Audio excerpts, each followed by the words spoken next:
धन्यवाद अध्यक्ष महोदय जी, आपने मुझे इस विषय पर बोलने का मौका दिया। कुछ दिनों पहले हम राम मनोहर लोहिया अस्पताल गए थे। पुलिस लाठीचार्ज में घायल दिल्ली की उस छात्र की स्थिति जानने के लिए जो आईसीयू में अपनी जिंदगी की सबसे बड़ी लड़ाई लड़ रही है। हमसे कुछ ही समय पहले आदरणीय स्वास्थ्य मंत्री जी श्री जेपी नड्डा वहां गए थे और उनसे कुछ समय पहले अन्य नेता भी गए। जब तक हम वहां पहुंचे, उस लड़की की मां नेताओं के आने जाने से गुस्से में थी। सुन लीजिए, सुनिए, किसी की पीड़ा का मजाक नहीं उड़ाते। कोई भी हो, किसी की पीड़ा का मजाक नहीं उड़ाते। आप संसद में बैठे हैं, निशिकांत जी आप बना रहे हो। जब तक हम वहां पहुंचे, उस लड़की की मां नेताओं के आने जाने से गुस्से में थी। किस लिए आए हो? उसने आईसीयू के दरवाजे के बाहर खड़े होकर हमें पूछा। हमारे सामने कांपते हुए हाथ जोड़े कहने लगी कि धन्यवाद आप आए हैं, ठीक है, मगर मुझे किसी से नहीं मिलना, मुझे किसी से बात नहीं करनी। महोदय, उस मां की पीड़ा से उसका पूरा शरीर कांप रहा था, लेकिन उसने दृढ़ आवाज में कहा, सुबह से बड़े बड़े लोग यहां आ रहे हैं, एक के बाद एक वीडियो बना रहे हैं। वह भी आए जिन्होंने मेरी बेटी का ये हाल किया है। किस लिए? उसने हमसे पूछा। किस लिए? मेरी बेटी की बलि तो चढ़ गई है, लेकिन उसे कुछ भी हो जाए तो मैं उसके लिए अपने आप लड़ूंगी। मुझे किसी की मदद नहीं चाहिए, मैं अकेले लड़ लूंगी। महोदय, शायद मुझे यहाँ खड़े होकर सबके सामने ये बात नहीं कहनी चाहिए, मगर उस माँ की गुहार ने मुझे शर्मिंदा किया।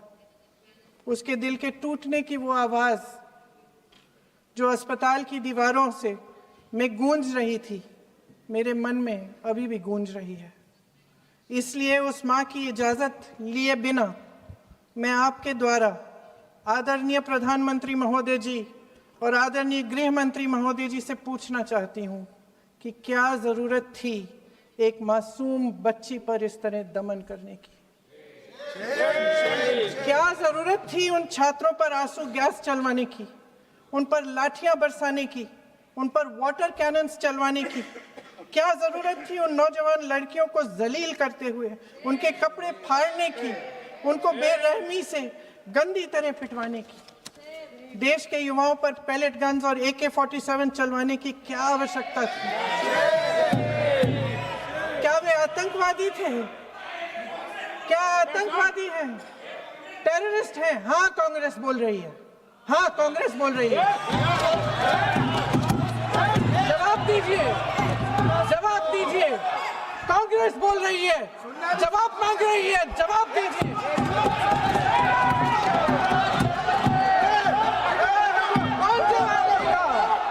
कौन जवाब देगा? गृह मंत्री जी जवाब देंगे। किसने ऑर्डर दिया? किसने ऑर्डर दिया पैलेट गन्स चलाने के लिए? किसने ऑर्डर दिया? आपके माध्यम से मैं पूछती हूँ अध्यक्ष महोदय, किसने ऑर्डर दिया? प्रधानमंत्री जी ने दिया? गृह मंत्री जी ने दिया? जवाब देंगे? पूरा देश पूछ रहा है, सिर्फ कांग्रेस पार्टी नहीं पूछ रही है, पूरा देश पूछ रहा है। अध्यक्ष महोदय, देश के माता पिता पूछ रहे हैं, छात्र पूछ रहे हैं, अध्यापक पूछ रहे हैं, पूरा देश आज ये पूछ रहा है। और आपकी जिम्मेदारी बनती है कि आप इस सवाल का जवाब दें। क्यों डरते हैं आप इस देश के नौजवानों से? क्यों डरते हैं आप इस देश की बुलंद आवाज से? और उस आवाज को दबाने का हक आपको किसने दिया है? महोदय, ये सदन यहाँ बैठे हुए सांसदों की जागीर नहीं है, ये इस देश की अमानत है। यहाँ बैठे हम सब, इस देश की जनता, इस देश के युवाओं, बुजुर्गों, गरीबों, अमीरों और सब धर्मों, सब वर्गों के देशवासियों के सेवक हैं। हम उनके प्रतिनिधि हैं और ये सत्ता हमें उन्होंने ही दी है। इस देश का संविधान हमारी सर आंखों पे, इस देश का लोकतंत्र सर्वोपरि है। इसे ध्वस्त करना पाप है। यह करोड़ों जनता हमसे सिर्फ एक चीज मांगती है, जवाबदेही। इंग्लिश में इसे अकाउंटेबिलिटी कहते हैं। हमें सत्ता देकर, हमें यहां तक लाकर सिर्फ उसकी ये गुहार है कि जो हम करें उसकी भलाई के लिए करें, और अगर उनके साथ अन्याय हो तो हम उनके प्रति जवाबदेह बने और उन्हें न्याय दिलवाएं। पिछले दिनों हजारों बच्चे सड़क पर उतरे। उन्होंने अपनी पीड़ा व्यक्त की। गांधी जी के दिखाए हुए रास्ते पर अहिंसा और सत्य को अपने दिलों में रखते हुए गाते, मुस्कुराते हुए शांतिपूर्वक प्रदर्शन किया। लोकतंत्र के सबसे पवित्र सिद्धांत के तहत उन्होंने अपनी आवाज उठाने का अधिकार कायम किया। ये उस भारत के बच्चे हैं जो गांव में रहते हैं, जो महानगरों में रहते हैं, जो छोटे कस्बों में, छोटे शहरों में रहते हैं, जहां माँ अपने गहने बेच देती है, पिता अपनी जमीन गिरवी रख देता है, एक परिवार अपनी पूरी जिंदगी की कमाई बच्चे के सपने पर खर्च देता है। और अब उन्हीं बच्चों को लगने लगा है कि आज इस देश में मेहनत से ज्यादा बेईमानी मायने रखती है, मेरिट से ज्यादा पैसा मायने रखता है। तब सिर्फ एक छात्र नहीं हारता, उम्मीद हारती है। इन परेशान बच्चों ने अपनी उम्मीदें आपसे साझा की। उनकी मांगे क्या थी? कि पेपर लीक करके उनके साथ जो बार बार अन्याय किया जा रहा है उस पर कार्रवाई की जाए, कि जो सिस्टम उनके भविष्य को कुचल रहा है उसे सुधारा जाए, कि जो माफिया उन्हें घेरे हुए है उसे हटाया जाए, कि जिस मंत्री के कार्यकाल में यह सब हुआ वह इस्तीफा दे, कि उन पर बर्बरता करने वालों पर कार्रवाई की जाए और उसके लिए माफी मांगी जाए। बस यही उनकी मांग थी ना, कि जो शिक्षा और स्वतंत्र अभिव्यक्ति का अधिकार उन्हें संविधान ने दिया है उसे कायम रखा जाए। महोदय, हमारे एजुकेशन सिस्टम में कुछ समय से बहुत खामियां भर चुकी हैं। बच्चों पे जो प्रेशर डाला जाता है उसकी वजह से सैकड़ों बच्चों ने आत्महत्या कर डाली है। उससे भी ज्यादा बच्चे डिप्रेशन में डूब रहे हैं। परिवारों पर बच्चों को पढ़ाने लिखाने के लिए घूस, capitation fees, tuition fees, coaching fees आदि के घिनौने दबाव हैं। लोन लेने पड़ते हैं, सामान बेचना पड़ता है और उसके बावजूद कोई गारंटी नहीं कि उनके बच्चों के भविष्य मजबूत बन पाएंगे, क्योंकि बेरोजगारी चरम पे है। इस सरकार ने रोजगार पैदा करने वाले सभी सेक्टर्स को लगातार कमजोर किया। एग्जामिनेशन सिस्टम खुद फेल हो गया है। पिछले दशक में 152 पेपर लीक हुए, 750 करोड़ छात्र प्रभावित हुए, मगर एक भी दोषी, एक भी माफिया को सजा नहीं।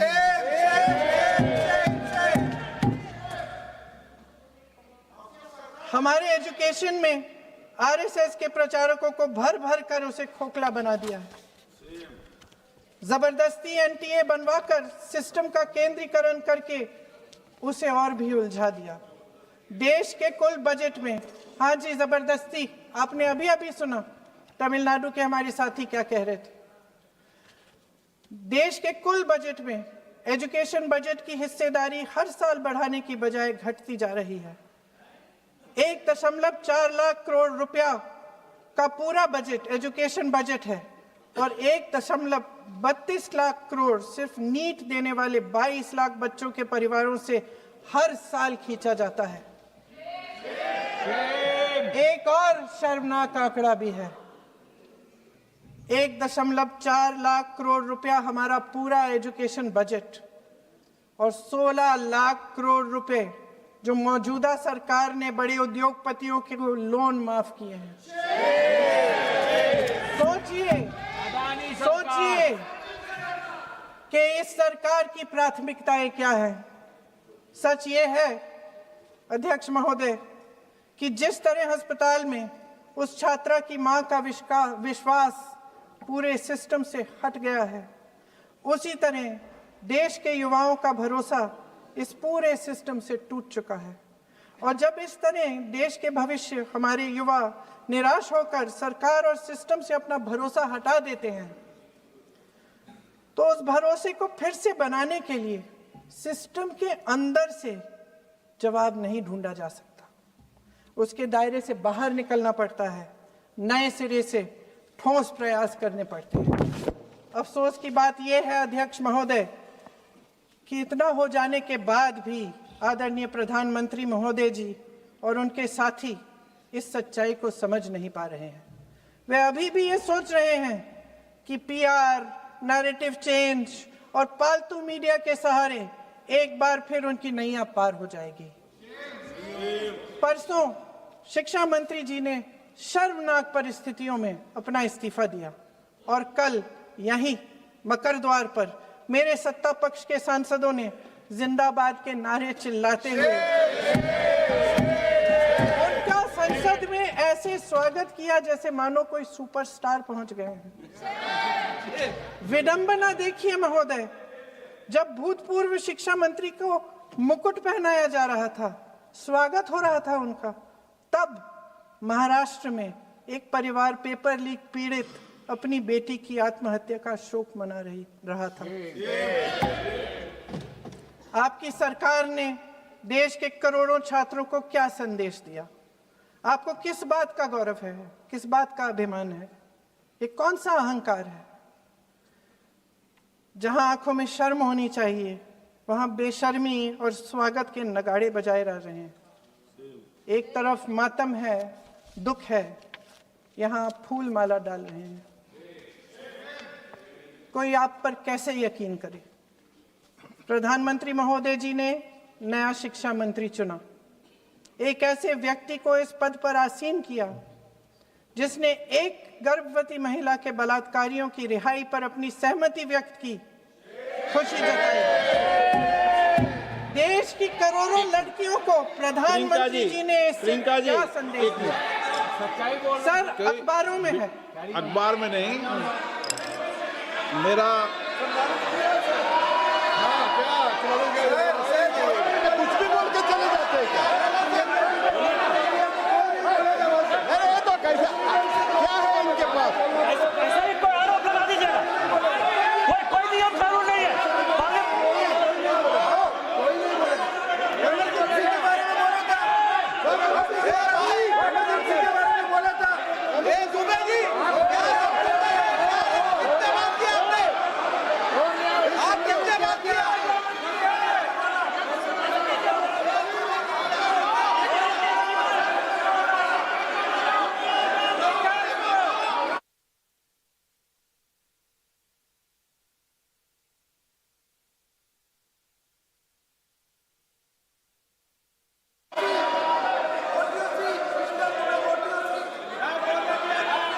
अध्यक्ष महोदय जी, जो श्रीमती प्रियंका वाड्रा गांधी जी बोल रही थी, तो बीच में उनके वहाँ से भी टोका टोकी पहले भी हुए, हमारे यहाँ से भी हुए थे।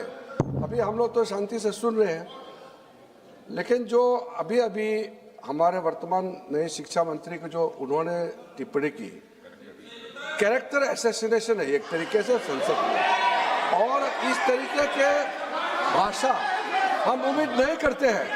मैं इसमें प्रहलाद जोशी जी ने भी खुद कहा है, एक तो उन्होंने प्रियंका जी ने जो गलत बात कही है रिकॉर्ड पे, उसको रिकॉर्ड से हटा दिया जाए।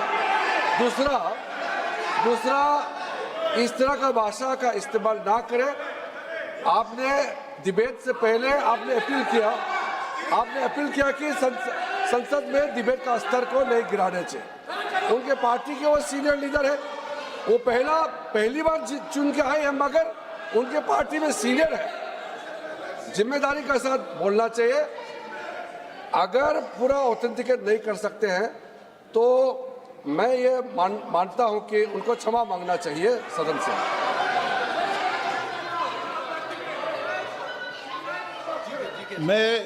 मेरा मत ये सदन के अंदर, ये सदन सर्वोच्च लोकतांत्रिक संस्था का सदन है, इसका एक एक शब्द हमेशा रिकॉर्ड में रहता है।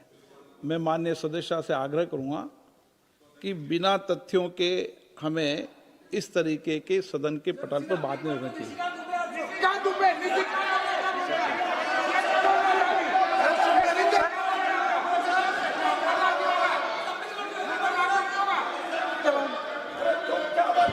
ये तो डिलीट कर दिया, लेकिन आगे भी वो भी डिलीट करा सर। ये जो निशिकांत बोलता वो भी ये सीधे क्या बोल रहा था, क्या कर रहा था सर जो प्रहलाद जोशी जी ने बिल्किस बानो के बलात्कारियों की रिहाई पर जो बयान दिए, उसका प्रमाण मैं आपको दे दूंगी, मैं भेज दूंगी।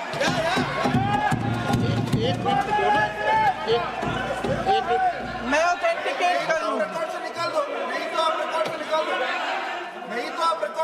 स्पीकर का डायरेक्शन 115, उनको पहले ऑथेंटिकेट करने के लिए सर, ऑथेंटिकेट करेंगे उसके बाद वो आगे बढ़ेंगे, ऐसे नहीं होगा। पहले ऑथेंटिकेट करने दो सर, उनको ऑथेंटिकेट करने के लिए कहिए, ऑथेंटिकेट करने कहिए उनको। एक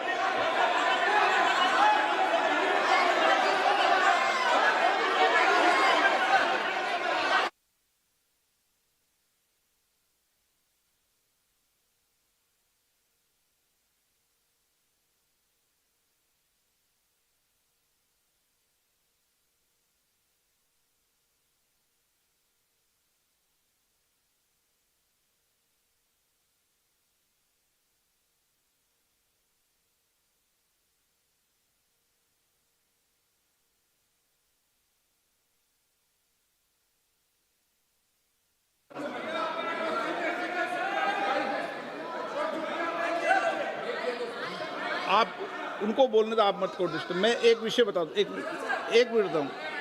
नियम 353 के अंदर फिर मैं एक बार स्पष्ट कर दूं, किसी भी सदस्य द्वारा किसी भी व्यक्ति के विरुद्ध मानहानि या अभियोगात्मक प्रकृति का कोई आरोप नहीं लगाया जाएगा जब तक कि सदस्य ने अध्यक्ष और संबंधित मंत्री को पर्याप्त अग्रिम सूचना नहीं दे दी हो।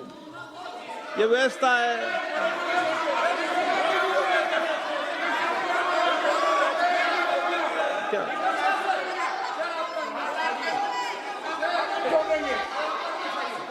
House, ma'am, the same house, Honorable Shrikant Bey told, still that is in the record about Indira Gandhi ji. Still that is in the record. Still that is in the record. Sir, you are not removed, sir. बोलो, आप भी बोल लो। Sir, केसी वेणुगोपाल जी ने जो नाम लिया है और मैं नेहरू जी के बारे में जो बात कहा है मैंने सर, मैं उस पर कायम हूं और मैं किताब जो है ऑथेंटिकेट करने के लिए तैयार हूं। अय्याज थे नेहरू, अय्याज थे। मैं फिर दोबारा रिपीट कर रहा हूं, आई एम अगेन रिपीटिंग, यही फैक्ट है और वो किताब में ऑथेंटिकेट करके दे रहा हूं। I am authenticating that book.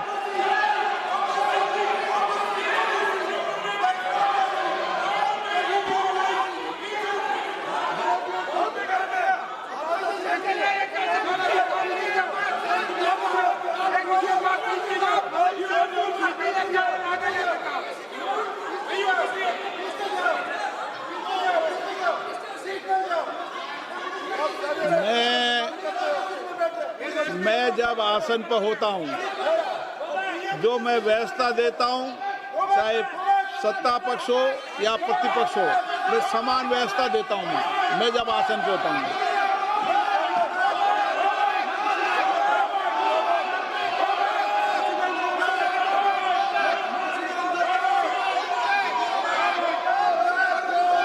Please बोलने दो, आप उनको बोलने दें, उनको बोलने दें। नो,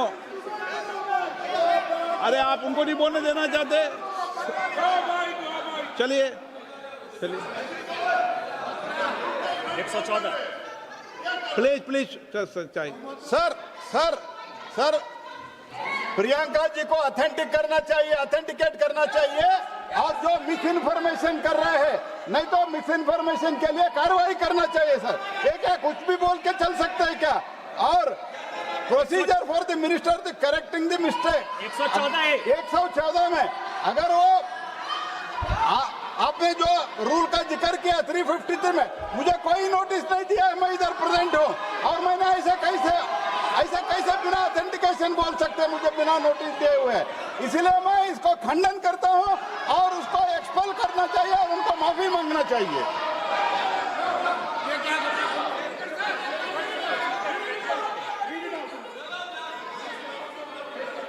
नहीं ये चैप्टर आगे नहीं बढ़ेगा सर। बिल पे क्या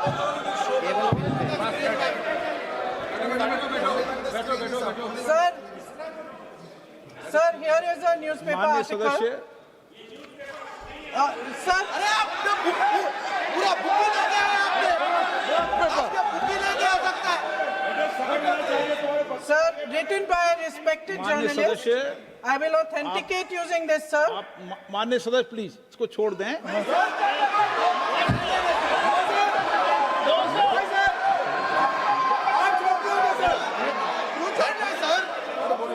नहीं बात सर सर, अगर जोशी जी अपने बयान का इस खंडन कर विधेयक रहे पर ही हैं, चर्चा होगी। आप इस बयान का खंडन कर रहे हैं क्या नहीं, जोशी जी से माननीय पूछेगा? सदस्य, मैं आपसे फिर आग्रह कर रहा हूं, इस सदन में इस विधेयक पर ही चर्चा होगी। फिर भी नो, पंडित लालू को क्या ये विधेयक का विषय नहीं है। आप नो,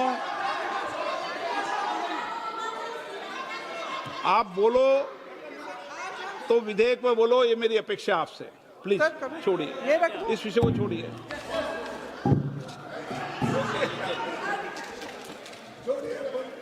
आज हम सदन पटल पर एक ऐसे विधेयक में संशोधन पर डिबेट कर रहे हैं जो 2024 में पारित हो चुका था और इसमें मुख्य संशोधन यही है कि पेपर लीक के अन्य अपराधों के लिए सजा बढ़ाई जाएगी।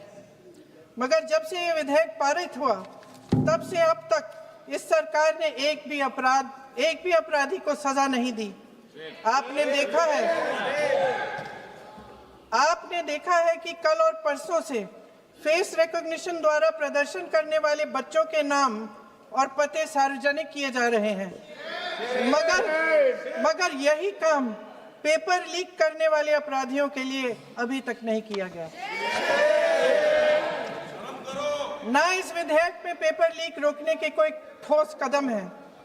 इससे देश के युवाओं का भरोसा कैसे बनेगा? अध्यक्ष महोदय, आदरणीय प्रधानमंत्री महोदय जी को आपके माध्यम से मैं कहना चाहती हूं कि शायद उन्हें अपने सलाहकार बदलने चाहिए। वे असलियत से एकदम टूट चुके हैं। नई कमेटियां बनाने से काम नहीं चलेगा। उनका अध्यक्ष चाहे कोई भी हो। राधा कृष्ण कमेटी भी व्यवस्था में सुधार लाने के लिए बनी थी। आज तक उसकी एक सिफारिश लागू नहीं हुई है और इस नई कमेटी में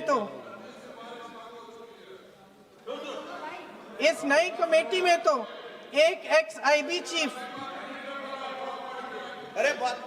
फिर चिल्लाएंगे, एक एक्स आईबी चीफ, एक आईटी कंपनी के मालिक और एक गौमूत्र के विशेषज्ञ भी हैं।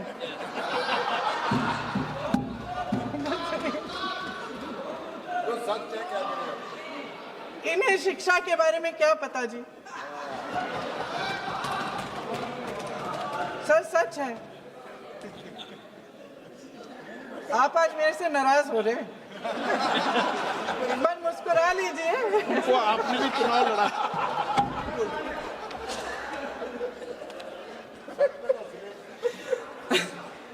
सर, फास्ट ट्रैक कोर्ट्स का रिकॉर्ड पहले से ही बहुत खराब है।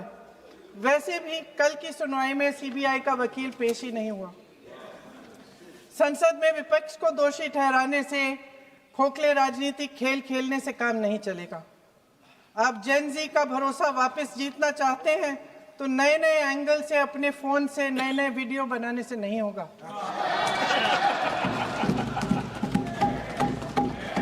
प्रधानमंत्री जी को कैमरे का एंगल नहीं, दिल का एंगल बदलना पड़ेगा। ये जेनरेशन जागरूक है, समझता है। झूठ पहचानने की उसकी अपार क्षमता है। इनका दिल और दिमाग जीतने के लिए आपको सच्चाई पर उतरना पड़ेगा। आपके शासन के चलते इस नौजवान पीढ़ी के साथ घोर अन्याय हुआ है, बर्बरता हुई है। इस सच्चाई को स्वीकार करिए। अपनी जिम्मेदारी से पीछे हटने से काम नहीं चलेगा। आदरणीय प्रधानमंत्री महोदय जी, आपको जिम्मेदारी लेनी पड़ेगी, ठोस कदम उठाने पड़ेंगे। शिक्षा विशेषज्ञों को इकट्ठा कीजिए, छात्रों, अध्यापकों, सभी स्टेक होल्डर्स को साथ लेकर अन्य विचारधाराओं के थॉट लीडर्स के साथ गहरी चर्चाएं करवाकर एक नई शिक्षा प्रणाली तैयार कीजिए। मौजूदा नेशनल एजुकेशन पॉलिसी में 8 महीने तो एग्जाम चलते हैं, अध्यापकों को पढ़ाने का समय नहीं मिलता। सिर्फ आरएसएस के लोगों से भरने की बजाय सिस्टम को शिक्षित, एजुकेटेड, उन्नत और उदार दृष्टिकोण के लोगों से भी भरिए, जिनकी योग्यता सिर्फ उनकी विचारधारा न हो। रोजगार पैदा करने के सख्त कदम उठाइए, इस पर फोकस करिए। मेडिकल कॉलेजेस की संख्या बढ़ाइए, चिकित्सा शिक्षा का विस्तार कीजिए, ताकि ये बच्चे जो मेहनत कर कर के भी अपने भविष्य नहीं बना पा रहे हैं, एक उज्जवल भविष्य का सपना देख पाए। अध्यक्ष महोदय, छात्रों को सड़क से हटाया जा सकता है, लेकिन उनके सवालों को नहीं। हर लाठी जो किसी लड़की पर, किसी लड़के पर चली है, वे बच्चों की पीठ से ज्यादा सरकार की साख पर पड़ी है। देश के नौजवान न्याय मांग रहे हैं, भीख नहीं। वे यहाँ सरकार गिराने नहीं, अपना भरोसा बचाने के लिए आए थे। अध्यक्ष महोदय, आपके माध्यम से मैं सरकार को कहना चाहती हूँ, अपनी साख बचाइए, अपनी नीयत ठीक करिए, अपनी अकड़ का इलाज कीजिए, अपने वादों पर अमल कीजिए। आपके शासन में हमने बड़ी बड़ी चोरियां देखी हैं। चुनाव में वोटों की चोरी, राम मंदिर में चंदा की चोरी, आपके उद्योगपति मित्रों द्वारा देश की संपत्ति की चोरी, किसानों की जमीन की चोरी, लेकिन सबसे बड़ी चोरी, हाँ ठीक है, सबसे बड़ी चोरी तब हुई। कहिए, बोलिए।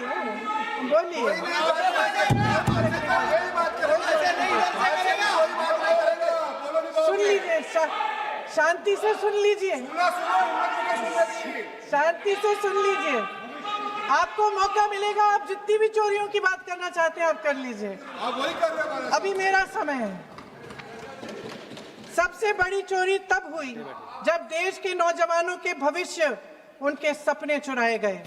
भविष्य की चोरी, सपने की चोरी किसी भी चोरी से कहीं बड़ी होती है महोदय।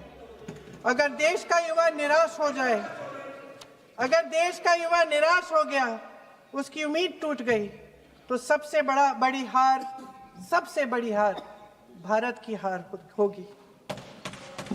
और हम कांग्रेस और विपक्ष के लोग जान दे देंगे, मगर भारत की हार नहीं होने देंगे। जय हिंद। सर, अब तो मुस्कुरा लीजिए, भाषण खत्म।